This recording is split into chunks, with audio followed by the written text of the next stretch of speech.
मन की सेहत एक इस तरह का विषय वस्तु है जिसको हरगिज इग्नोर नहीं किया जा सकता है, क्योंकि मन की सेहत अगर है तो आप जीवन में तरक्की की सारी सीढ़ियां चढ़ सकते हैं। अगर आपके पास सारी स्किल्स हैं, आपके पास शारीरिक ताकत है, लेकिन मन की ताकत नहीं है, तो आप सुख ला तो सकते हैं लेकिन सुखों को भोग नहीं सकते हैं। हम अपने आसपास कई ऐसे लोग देखते हैं जो देखने में नॉर्मल लगते हैं लेकिन मन से बहुत पीड़ित हैं। कोई उदासी से जूझ रहे हैं, कोई बिल्कुल घबराहट से जूझ रहे हैं, कंफ्यूजन से जूझ रहे हैं, ओवर थिंकिंग से, एंग्जाइटी से जूझ रहे हैं, और कई लोग डिप्रेशन के मरीज हैं। मेडिकल साइंस के पास अनफॉर्चुनेटली इसका कोई ढंग से इलाज नहीं है। मेडिकल साइंस मूड चेंजर दे सकती है, अंदर शरीर के केमिकल ऐसे चेंज करने की दवाइयां दे सकती है जो देखने में इंसान को थोड़ा सा कूल एंड काम बना दे, लेकिन ऐसा इंसान जो है अपना नेचुरल पर्सनैलिटी से हाथ धो बैठता है। यहां पे एस्ट्रोलॉजी जो है या ओकल्ट साइंस जो है एक चमत्कार का काम करती है, जिससे कि आप अपने मन की परेशानी के कारण भी ढूंढ सकते हैं और उनका निवारण भी कर सकते हैं। इस वीडियो को अंत तक देखिएगा, ये आपके लिए और आपके आसपास वाले कई लोगों के लिए बहुत ही यूजफुल जानकारी बन सकती है, जिससे आप अपने आसपास कई लोगों के जीवन में मन की शांति इंड्यूस कर सकते हैं। नमस्कार, मेरा नाम है योगेश शर्मा, स्वागत है आपका happy life with Yogesh Sharma में। और दोस्तों, इस वीडियो में आगे बढ़ने से पहले एक विनम्र निवेदन कि अगर अभी तक आपने अपने इस चैनल को सब्सक्राइब नहीं किया है तो कृपया सब्सक्राइब जरूर करिएगा और बेल बटन दबाना बिल्कुल मत भूलिएगा। मन की बीमारी जो है ना, उसको बड़ी ब्रैकेट में हम मन की बीमारी बोल देते हैं, लेकिन इसके रंग कई तरह के हैं, इसकी किस्में कई तरह की है। कई बार हम अपने आप को नॉर्मल समझते हैं लेकिन नॉर्मल होते नहीं हैं, मन किसी ना किसी तरह से बीमार होता है। तो दोस्तों, इस वीडियो में मैं आपको बताने वाला हूं कि डिप्रेशन, एंग्जाइटी किन किन ग्रहों से कौन कौन सी तरह की होती है, और इस वीडियो के एंड में मैं आपको यह भी बताऊंगा कि अगर उस तरह की डिप्रेशन, एंग्जाइटी है तो किन उपायों से उसको जड़ से दूर किया जा सकता है, वो भी बिना दवाई के। दरअसल मन की बीमारी की कोई एक किस्म नहीं है, ये कई तरह की हो सकती है, और हर तरह के मन की जो दिक्कत है ना, उसके पीछे कोई ना कोई ग्रह की खराब ऊर्जा काम करती है। लेकिन फिर भी इसको समझने के लिए आपको समझना होगा कि जब कोई भी ग्रह खराब होता है वो आपके मन को प्रभावित किस तरह से करता है। रुकावट के लिए खेद है, लेकिन एक बहुत आवश्यक सूचना, मेरा एस्ट्रोलॉजी का एक्सपर्टीज कोर्स बहुत जल्दी लॉन्च हो रहा है।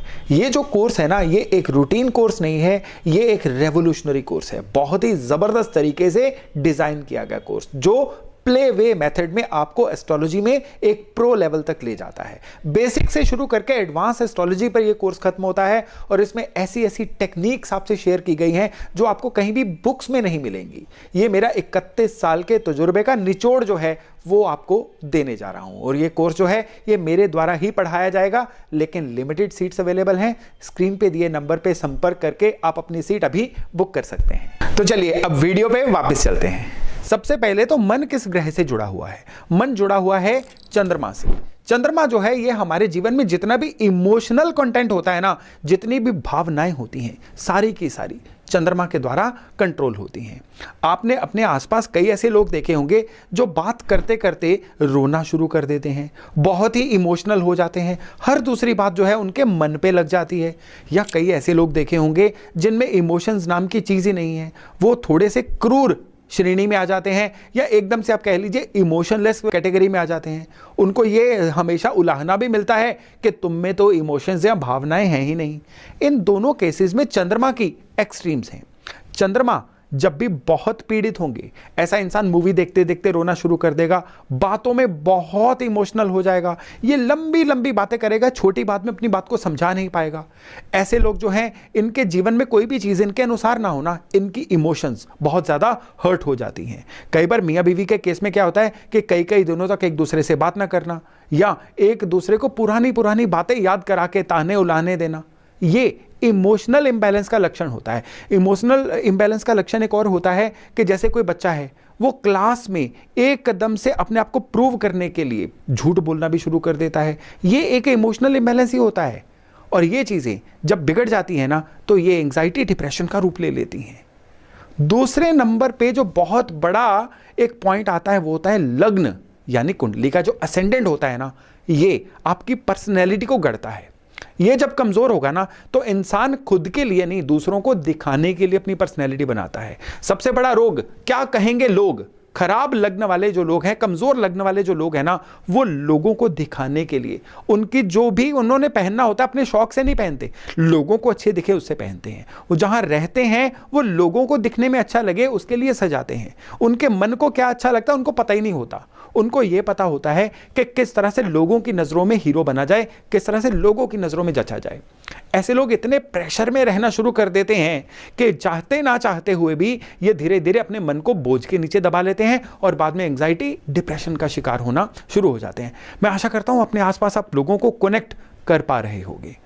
फिर कुछ लोग हैं जो मंगल की बहुत बड़ी पावर के अंडर आते हैं या सूर्य की बहुत बड़ी पावर के अंडर आते हैं। मंगल सूर्य दोनों अग्नि के ग्रह हैं। ये बहुत हावी जब हो जाते हैं ना, ऐसा इंसान को गुस्सा बहुत आना शुरू हो जाता है।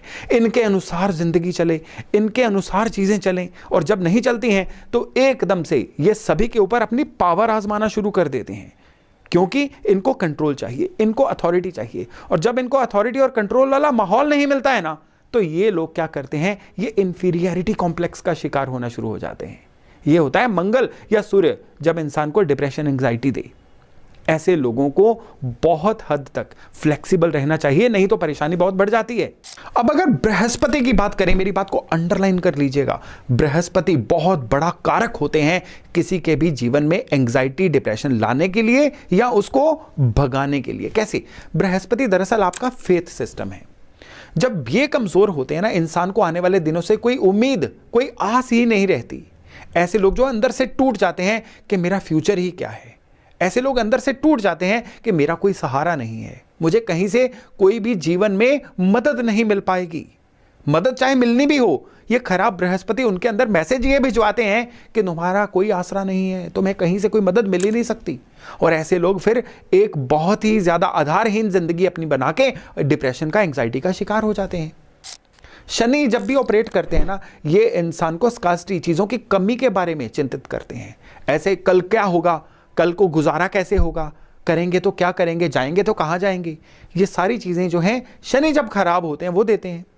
राहु जब खराब होते हैं तो ऐसा इंसान भ्रम की स्थिति में फंस जाता है। जो नहीं भी होता है ना, वो रस्सी को भी सांप समझ लेते हैं, अपने आसपास अपने खुद ही सोच के ऐसा कोई ना कोई जाल बुन लेते हैं कि खुद ही उसमें फंस के रह जाते हैं।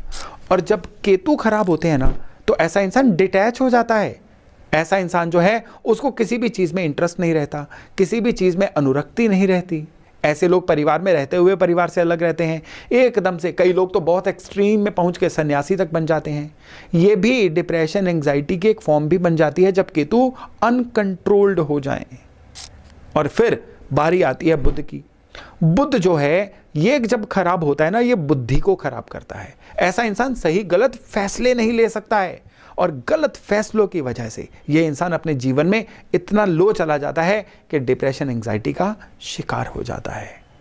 अब हम बात करते हैं, क्योंकि ये चर्चा जो है ना डिप्रेशन, एंजाइटी की, इसको ग्रहों के चश्मे से देखना जरूरी है, नहीं तो आप अपने जीवन में जो भी किस्म होगी ना मन की बीमारी की, उसका इलाज नहीं कर पाएंगे। अब इसके अलावा कुंडली में दो ऐसे भाव हैं जो इंसान के मन की स्थिरता को बहुत अच्छे से कंट्रोल करते हैं। पहले है चौथा भाव, जो इंसान के इमोशनल बैलेंस का भाव है। कोई जितना इमोशनली स्ट्रांग होगा ना, उतना जीवन में मानसिक तौर पर स्थिर रहेगा।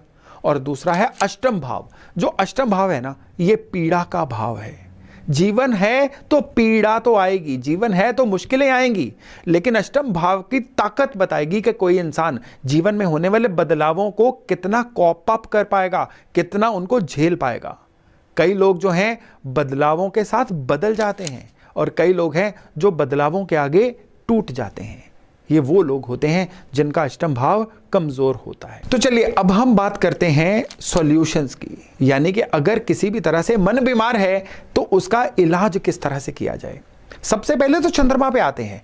कोई भी इंसान बहुत जल्दी इमोशनल होने की वजह से उसका मन बीमार है, उसको लगता है कि हर चीज उसके दिल पे ही असर कर रही है, तो उसको क्या करना है, चांदी के गिलास में रोज रात को रखा पानी सवेरे पीना है। चंद्रमा इससे बहुत स्ट्रांग होते हैं, और हर पूर्णिमा पे खीर जो है उसका भोग भगवान को लगवा के लोगों में बांटना है।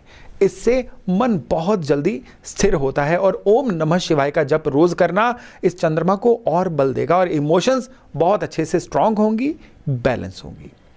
मंगल खराब है तो लाल चंदन का तिलक रोज लगाइए। सूर्य खराब है तो रोज 11 बार सूर्य नमस्कार करिए। स्पेशली प्राणायाम जरूर करिए, इससे मन बहुत स्थिर होगा। सूर्य और मंगल की बीमारी कैसे होती है आपको मैंने इसी वीडियो के शुरू में बता दिया था। बृहस्पति खराब है तो उस केस में नाभि माथे जुबान पे केसर का तिलक लगाना है। आपका जो रेजिडेंशियल प्लेस है यानी आपका जो घर है उसमें वेंटिलेशन को खूब खोल के रखना है और सुबह फ्रेश ऑक्सीजन जरूर लेनी है, सैर के द्वारा ओपन में सैर करनी है। यह सबसे जरूरी रेमेडी है बृहस्पति को सही करने की। और साथ ही साथ भगवान विष्णु का विष्णु सहस्त्र नाम रोज पढ़ना है। इससे आपका फेथ सिस्टम और जुपिटर बहुत जल्दी स्ट्रांग होते हैं और एंजाइटी डिप्रेशन भागता है। अगर शनि खराब है तो आपको 11 शनिवार प्रतिवर्ष काल भैरव मंदिर में दूध अर्पण करके आना है और स्पेशली रोजाना हनुमान चालीसा रोज पढ़ना है और एक लोहे का बिना जोड़ का छल्ला राइट हैंड की मध्यमा में पहन के रखना है। हो सके तो घोड़े की नाल का छल्ला बनवाइए, इससे शनि द्वारा दिया गया डिप्रेशन बहुत जल्दी ठीक होता है। राहु खराब है तो जौ और दूध रात को मिक्स करके सुबह पक्षियों को डालना शुरू करिए। और केतु अगर खराब है तो आवारा कुत्तों को भोजन खिलाइए। और अगर किसी ऐसी जगह पे रहते हैं जहां पे आवारा कुत्ते उपलब्ध नहीं हैं तो उस केस में केवल और केवल रोजाना एक माला ओम गण गणपतये नमः का जप करना आपको केतुकृत जितनी भी डिप्रेशन की एंजाइटी की दिक्कतें हैं उनसे दूर कर देता है। और बुध अगर खराब है, बुध की वजह से आपको डिप्रेशन है, तो कांसे की थाली लीजिए, कांसे की ही कटोरी लीजिए यानी ब्रोंज की। इसमें रोजाना एक समय का खाना या 2 समय का खाना खाइए। बहुत चमत्कारी रेमेडी है डिप्रेशन एंजाइटी को दूर करने की। रुकावट के लिए खेद है लेकिन एक बहुत आवश्यक सूचना, मेरा एस्ट्रोलॉजी का एक्सपर्टीज कोर्स बहुत जल्दी लॉन्च हो रहा है। ये जो कोर्स है ना, ये एक रूटीन कोर्स नहीं है, ये एक रेवोल्यूशनरी कोर्स है। बहुत ही जबरदस्त तरीके से डिजाइन किया गया कोर्स जो प्ले वे मेथड में आपको एस्ट्रोलॉजी में एक प्रो लेवल तक ले जाता है। बेसिक से शुरू करके एडवांस एस्ट्रोलॉजी पर यह कोर्स खत्म होता है और इसमें ऐसी ऐसी टेक्निक्स आपसे शेयर की गई हैं जो आपको कहीं भी बुक्स में नहीं मिलेंगी। ये मेरा 31 साल के तजुर्बे का निचोड़ जो है वो आपको देने जा रहा हूं। और ये कोर्स जो है ये मेरे द्वारा ही पढ़ाया जाएगा, लेकिन लिमिटेड सीट्स अवेलेबल हैं। स्क्रीन पे दिए नंबर पे संपर्क करके आप अपनी सीट अभी बुक कर सकते हैं। तो चलिए अब वीडियो पे वापस चलते हैं। और विशेष तौर पे जैसा मैंने बताया था कि चौथा और 8वां घर खराब हो तो डिप्रेशन एंजाइटी होती है। चौथा घर खराब हो यानी इंसान का इमोशनल इंबैलेंस बहुत ज़्यादा हो रहा है, या वो इंसान कुछ भी कर ले वो सुख ही नहीं भोग पा रहा है, उसकी वजह से डिप्रेशन एंजाइटी का शिकार हो रहा है।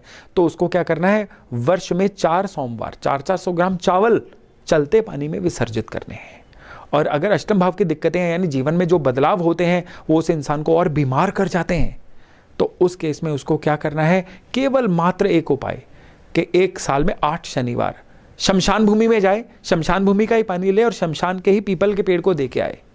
दिखने में साधारण लेकिन ये असल में असाधारण रेमेडी है जो डिप्रेशन एंजाइटी को जड़ से दूर करती है। और विशेष तौर पे कहने की ज़रूरत नहीं है कि जो भी डिप्रेशन एंजाइटी से जूझ रहे हैं उनको चांदी की चेन में एक चौकोर चांदी का टुकड़ा हमेशा अपने गले में पहन के रखना चाहिए। इससे एंग्जाइटी के लिए आप जो भी काम करेंगे वो आपके लिए फल लाएगा, यानी एंग्जाइटी को दूर करने के लिए जो भी उपाय होगा वो आपके लिए असर करेगा। तो दोस्तों ये थी मेरी एक छोटी सी कोशिश आपको बताने की कि एंग्जाइटी डिप्रेशन किस तरह के होते हैं और उनका इलाज किस तरह से किया जाता है। अगर आपको लगता है कि आपके आसपास कोई आपके ऐसे सज्जन मित्र हैं जिनको ये दिक्कत है तो इस वीडियो को उनसे शेयर करना मत भूलिएगा। तो चलिए आज मैं वाणी को विराम देता हूं और वायदा करता हूं बहुत जल्द एक नए टॉपिक नए विषय के साथ मिलने का। तब तक अपना खूब ध्यान रखिएगा। नमस्कार।